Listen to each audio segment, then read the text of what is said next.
next session is on AI is inevitable, transform or be transformed by Mr. Levis Wilson, founder and CEO at Haloocom. Can we have a big round of applause for Mr. Wilson?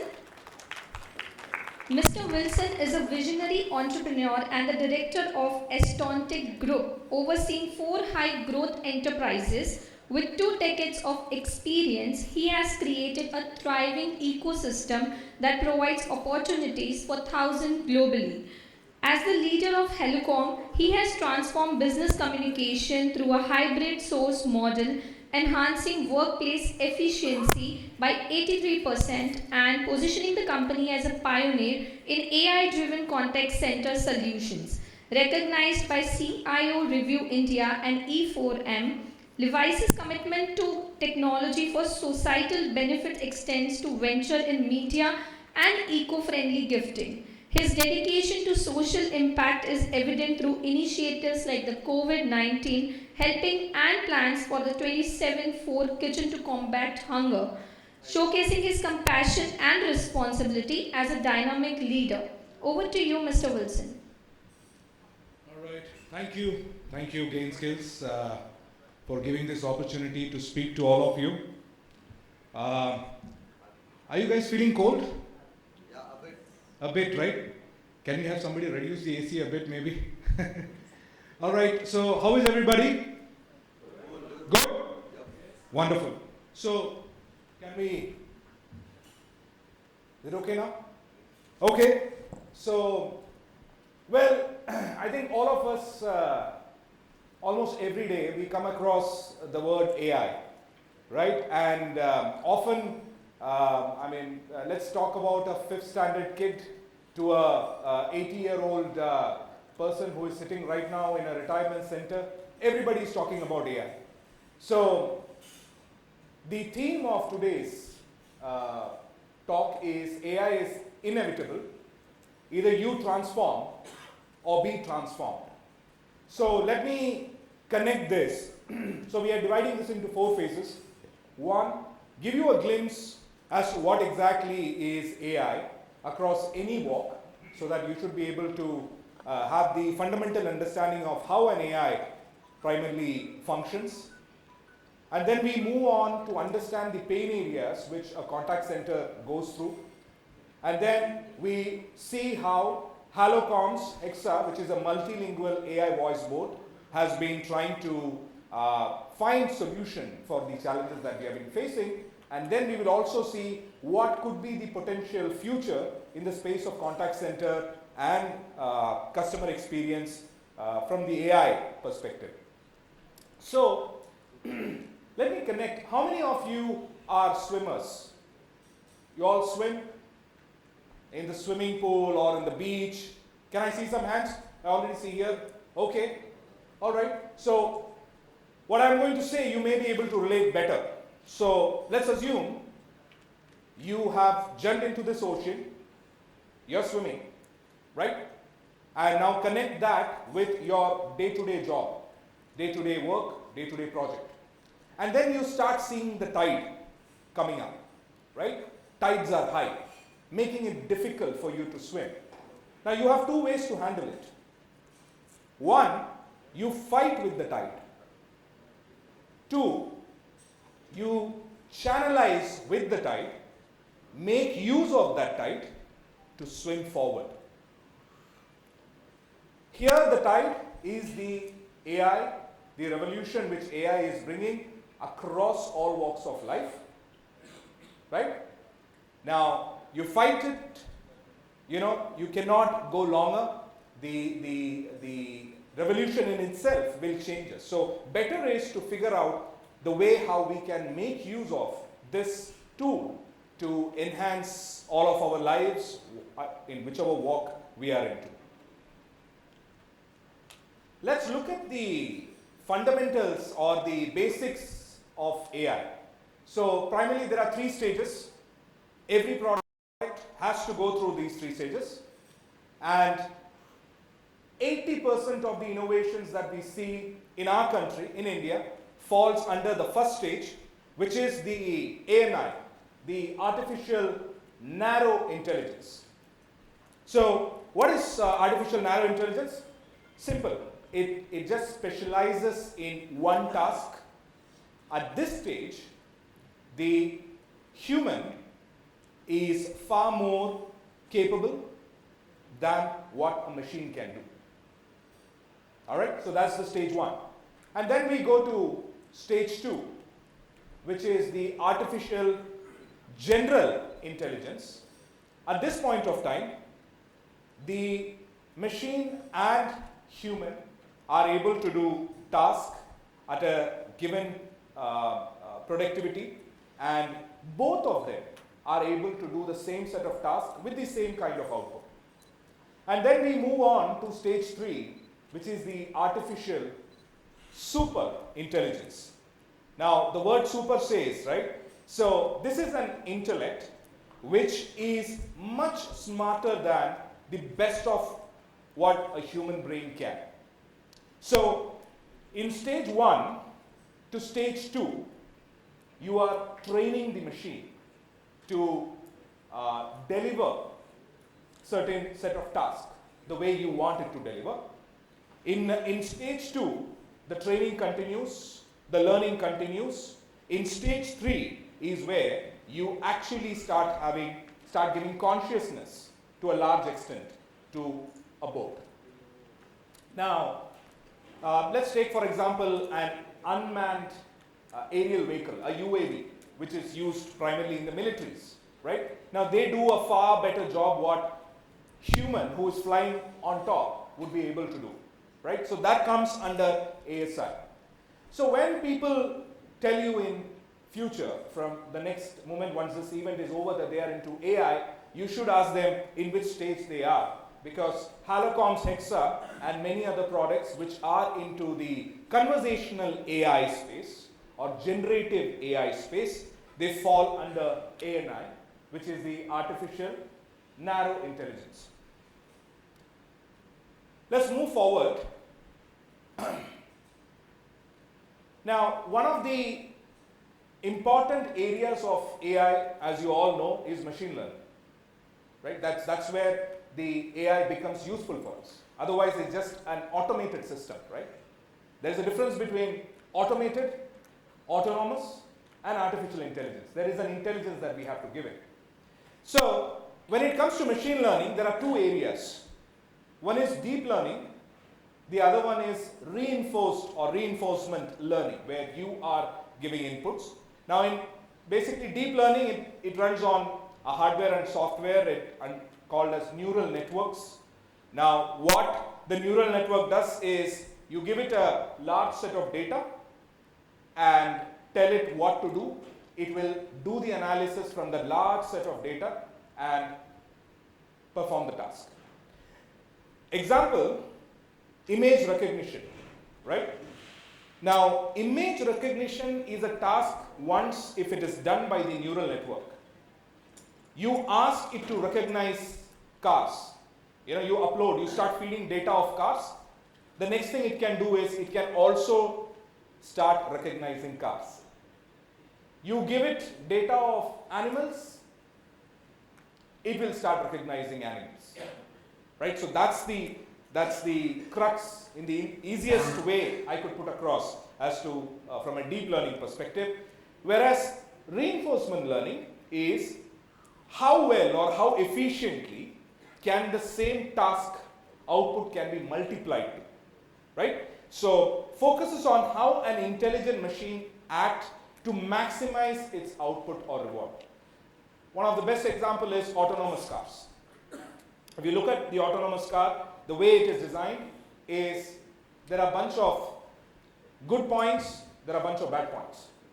So when you do good, you get points added up, which means these are the things that you have to do.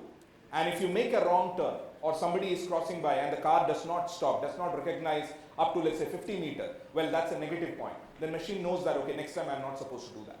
That's the negative.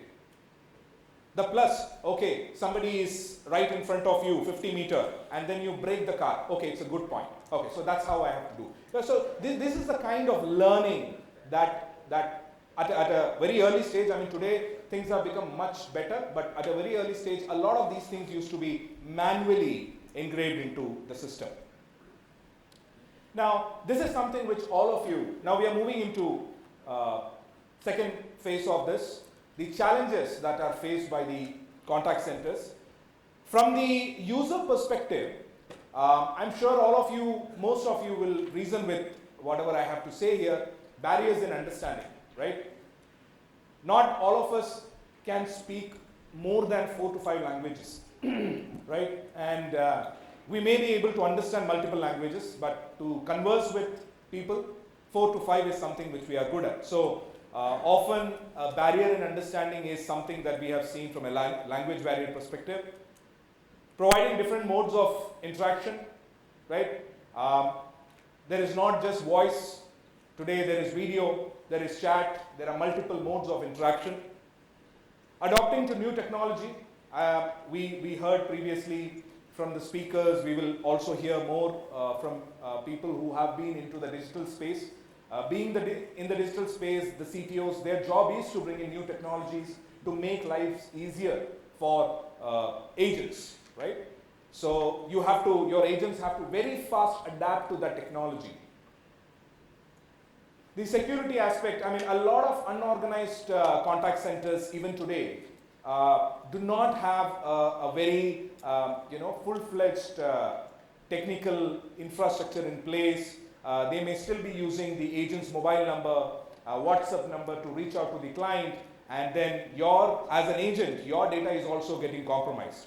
All that a customer at 12 a.m. in the morning happens to call you, do a call and say that I have a problem, I need to speak to you. So even that, but that you mostly will see in more unorganized, in tier 3 types of contact centers. Repetitive task, I think 70% of the time it is the same thing. नमस्कार sir, मैं आपकी क्या मदद कर सकता हूँ? हाँ, मेरा पेमेंट नहीं जा रहे हैं. अच्छा, पेमेंट नहीं जा रहे हैं. So what is the resolution? It's the same thing 70% of the time. It's the same set of question, it's the same response, it's the same resolution. So why not have a machine maybe do that, right? So that's the thought that came for companies like us. High call volume. I was just talking to a gentleman here some time back, and high call volume was something which is something that we don't see it the way we understand it. In a sense, we were first company to implement a 24/7 contact center system for the government of Karnataka during the COVID time. And we set up the entire COVID war room, and then that became the first symbol of a war room based contact center implementation, and that was replicated across multiple places. Now, at these places, the call volumes are crazy, right? There are calls that needs the agent to bring out the emotional aspect of it, right? I mean, we had instances, I'm sure we ourselves would have had instances where we called and we said, hey, I need a bed for my loved one. There are no beds available.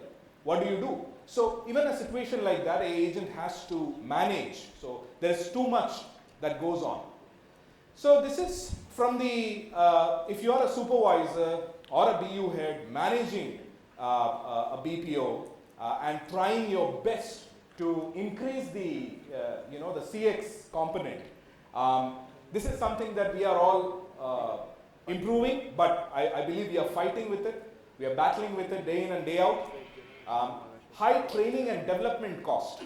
So we cannot expect an AI system. There are multiple ways to train an AI system. There are RAG deployment. There are different types of deployments with which you can feed in tons and tons of data. To a human, how much data would you be able to feed in? I'm going to talk to you guys for about 15-20 minutes. Let's say I'm going to talk to you for 15 more minutes extra. Whatever I'm going to speak is going to go above you. Right? There is a limit to what a human can take. There is a limit to how quickly can a human adapt to what you are trying to teach. So, but then hand in hand is the productivity as a supervisor, You have to look into the productivity of your center. At the same time, you also have to ensure that there is constant training and development happening for your agents.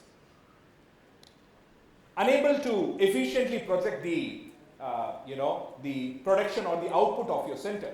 I've seen that firsthand. Okay, so do you think you would be able to achieve your numbers tomorrow? And I have a 500 plus team sitting there and bunch of team leaders and team supervisor, and I do a calculation, okay, per day, per agent, X, I have 500, so 500 into X into tomorrow I would be able to deliver this much. And what happens tomorrow? Tomorrow there is a huge rain, there is traffic diversions, it's going to take time for people to reach, or out of the blue 10 people or 20 people go for a holiday.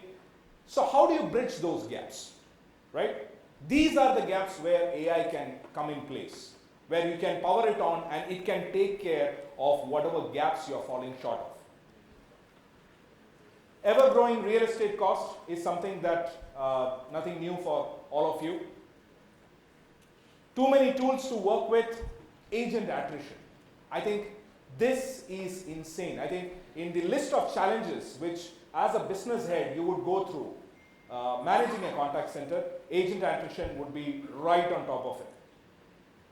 So let's look at what about us as in the user or the customer, right? We are all a consumer at some point of time with some product. Long wait time. Getting passed around or even called getting disconnected. We had a situation where we ordered a laptop for one of our employee in Noida. Now, she was not there at the time when the delivery was happening. She was outside. So delivery wala called and told, "Madam, मैं laptop deliver करने के लिए आया हूँ, दे दूँ क्या यहाँ पे आप कॉल नहीं कोई है नहीं आप नहीं है बोल रहे हैं." Immediately she said, नहीं मैं बाहर हूँ, आप एक काम करो भैया, आप रिसेप्शन पे दे दो, मैं कल आके कलेक्ट कर लूँगी. OTP दे दीजिए madam. She gave the OTP. He said we delivered. Next day morning she went and she asked the receptionist, "Give me my laptop." कल आया था. Madam कुछ नहीं आया कल. We went and checked the CCTV camera. There's that. Nothing is there. So what do? We had to file a complaint with the the e-commerce company, and the complaint went and went and went. I can't tell you how many calls people made, how many emails we had sent, and somehow at that point of time, see, anything when it's critical, you've spent 60, 70K on that laptop and the laptop is missing, nobody is taking the ownership, you actually want to talk to somebody. You don't want to just chat with someone, you actually want to speak to someone. And we were thrown from one department to the other department. These are some common instances I'm sure you would have also experienced. So that's where the inconsistency in the customer experience comes in. Regional language barrier. By the way, how many languages are there in India? 22 officially recognized languages. Who was that? Perfect. That was right. So, if you look at language, there is Bhasha, there is Boli. Bhasha is the language, which means is the language Hindi, but the spoken language, which is Boli, can also be Bhojpuri. Right? So, how do you ensure, just because I can read and write Hindi, that doesn't mean I can read and write Bhojpuri. Bhojpuri is something which I would just speak. So such language barriers are another reason for the dip in the customer experience.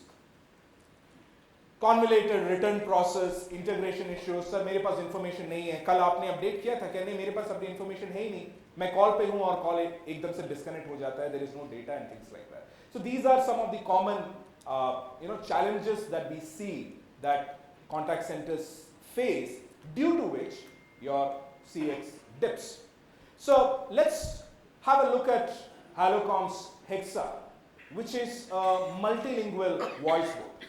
Now, there are two types of, when we talk about voice books, there are two types of voice book. One is a Q&A voice book.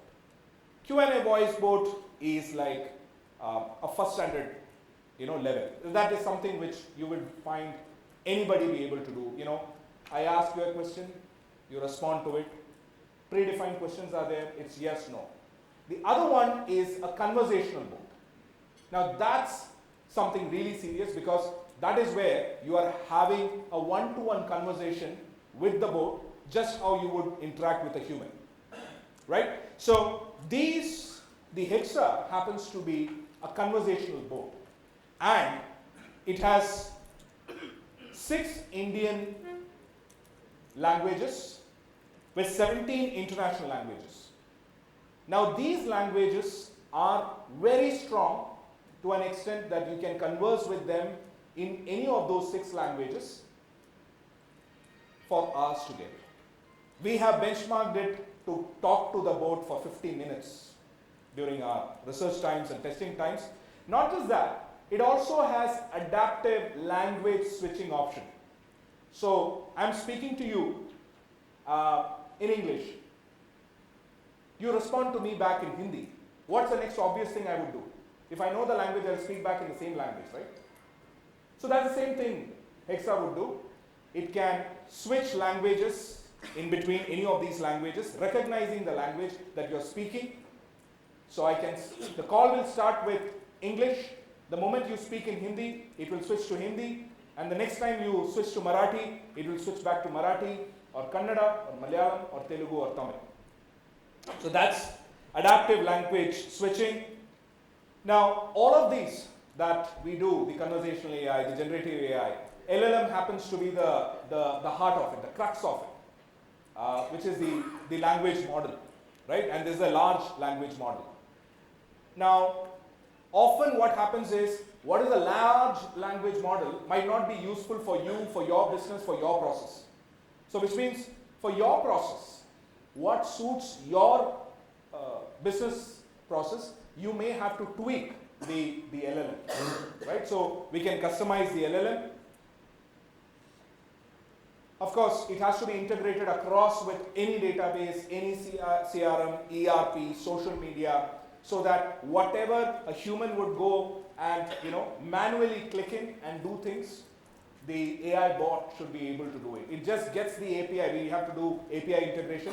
It gets the trigger and it knows what to be done. We had one of these companies who wanted, they were providing fleet for corporate. They had this software, and they said, if a vehicle stops beyond a designated period of time at a spot, immediately a call has to be triggered to a person who is traveling inside, not to the driver, to a person who is traveling inside the vehicle, asking them what happened, why the vehicle is not moving, right? So nothing happens. It's a GPS based system. It stays there for more than 10 minutes. Immediately an API is triggered. Okay, I think we are running out of time, so I'll just hurry a bit. And then we also give you an on-premise. I mean, there are a lot of people here who may come from a fintech background, from a banking background. You don't want your sensitive data to sit in the cloud. How many of you are aware the recent news of iPhone, where we delete the photos, right? And then what do? We go to recently deleted in iPhone and delete the images. Somehow, about 2 months back, it's there in Google, you can check. Mysteriously, after an update of iPhone, all the deleted data started appearing back into your gallery. I mean, how on earth did that happen? If you have deleted something right now, your belief is that it's deleted, right? But, well, that's not the case. It is somewhere there in the cloud. In an archiving log, we don't know. So, we give an option for the client to actually have this implemented in your premise so that the data does not go out to anywhere across any of the cloud, stays in your network. Let's quickly look at, how you could possibly use a voice bot in your business process, right? Now, when it comes to life insurance companies, they have been using voice bot for a very long. They were the first early adapters in this country to move into voice bot. And what are they using the voice bot for? clarification on policy details, renewals, payment reminders, video KYC, and we have one of our customers who have actually moved 65% of routine, mundane these tasks to a voice bot. So what happens is, now the agent is able to focus on more complex tasks. It doesn't have to do, sir, aapka payment due hai sir, or you do just a random voice blast. We get voice blast. This is a reminder to tell you that your due is so and so and things like that. But you actually have a AI bot speak to the customer and try and understand when they will be making the repayment, or if they have a concern, we try to address their concern. All of it, a bot will be able to do. Recruitment. Now, in recruitment firm, 72% of the time of a recruiter is spent only to do the first round of screening of a candidate. So they make the first round of call and they talk to them, oh, what's your background? Do you have experience in this skill, and etc., etc. So what we did is we launched the recruiter bot. It makes the first round of call, have a conversation with the agent, a beautiful conversation, and rate that agent against the metric that you have created and score that particular candidate. Once that is done, now the same recruiter who was doing initial round of call, now I'm able to spend my time to do second round or third round of activities. Another area, agriculture. Now, we all know, so we have partnered with this company which is into soil testing. Now they are on a mission. They are on a mission to create a disruption, to fix certain things which we are all going through, but we are ignoring, right? One of these days, the other day, when we had next to me the COO of Apollo Ayurved Hospital, he was saying that they have the data, right? Say Apollo Hospital Group. So they figured out there is a 56% rise in the cases around bowel diseases, digestive systems, cancer, and things like that. And there were manifold increases of IVF and all kinds of centers like this to support people in many of these problems that recently the human race has been facing. And all of these somewhere is connected with the type of food that we eat, right? So they said it is because the farmers are not aware about the right amount of fertilizer they have to use. So the fertilizer, the company which makes the fertilizer, they kind of do the market and say that use this fertilizer and your crops will, yield will increase up to 30% and all of it. So he goes and uses it, and all of these comes to our house as poison. We are forced to eat, or we feed our kids as well with that. So this company is on a mission to fix the soil itself. Now, where we are partnering with them is an area where the farmers, they need to be guided. If they want to reach out to somebody, they don't know to go and send a WhatsApp message in Bhojpuri and get a response in Bhojpuri. Or they don't know to send an email. They just need a number where they speak to somebody. So that somebody is, in our case, is an AI agent. It's a voice, it's a bot which is trained to handle multiple areas. It's not moving. Multiple areas like how much fertilizer to use, what should be the quantity, what should be the quality of the fertilizer. So the moment a call comes, the AI agent knows the background about this particular farmer. What was the last time he purchased, from where he purchased, how much did he use, did he do the soil testing, what was the result of the soil testing. So even the soil testing part is actually integrated, right? So this is another area where I believe these three scenarios were just for you to, just provoke yourself a thought as to where else you would be able to implement a product like AI voice bot. Coming to the last slide, I know we are running late, I'll just take another 2-3 minutes, which is the future of AI in the contact center space, in the CX space. the adaptation of CX in the globally across all platforms is estimated to rise up to $77 billion by 2033. That's where the pace is very high, and somebody like PwC had done a research. I'm sorry, the slides are not moving, so I'm just going to take you through. They did the research and they figured out that about 52% of companies have already deployed AI-based tool in some form or the other. So AI is something which you should take in and figure out how it can actually help you scale your business operations, scale your productivity. Coming to the last bit, which is the future of AI in CX and in the contact center space, the first thing that we foresee is adaptation of AI agents to do repetitive mundane tasks, human agents doing complex tasks. The second thing that we see is the rise of contact centers which will be agentless. Right? There won't be any human agents. There will be only, oh yeah, we are back. So this is, the research part of it I was talking about, the PwC.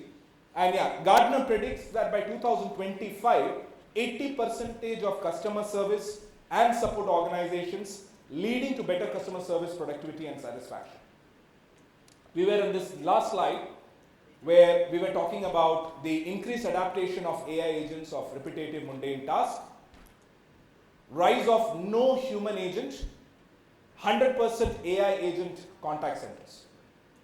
Well, it is difficult to set up, but from a cost perspective and the amount of effort required to set up a 100% agentless contact center is something that is possible maybe in years to come, and maybe in the next 1 or 2 years. But you still have to keep the human quotient there, because it is them who's going to manage. Remember, all of these falls under ANI.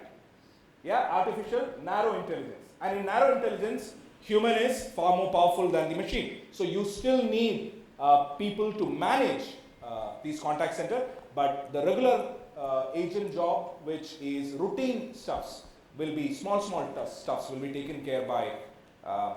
And then rise of AI-preneurs.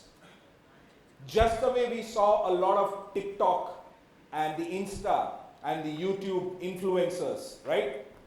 They becoming an entrepreneur on themselves, and ability to generate wealth around it. You will also start seeing rise of AI-preneurs where they might be sitting at home. They will approach a company like Haloocom or any other company which is into the same space and say, hey, you know what? Give me 50 AI voice bots. I want these voice bots to do these 10 things, and these are the 5 languages that I want them to do. Let them do it. Right? So this is something which would happen. So we come to an end of, thank you for listening to me very patiently. We come to the end of it. So we come back to you with the message that AI is inevitable. We either transform or allow it to transform us. I think it's better that we transform, make use of this technology for your advantage. All right? Any questions, anybody? Please. So some of the stuff that you've mentioned, right, very interesting, and I have also come across a lot of this on some of these Instagram reels where they mention how AI bots, conversational bots are used for different type of mundane tasks like you mentioned, right? So what I also wanted to understand is, do you see it being used also for some sales related calls as well? Just to give you an understanding right now. Let's say for instance, I would like to warm a customer up to the idea of our product or service. So say that warming up just requires first a certain amount of information that needs to be given and not really more a to and fro conversation. Do you see these type of things being used well over there? Because at least from how this conversation was going, it seemed like it could be used well where not too much two-way interaction is required. So just a one-way, minimum two-way, and a lot of information is being passed on. Do you see this being used well on sales calls as well?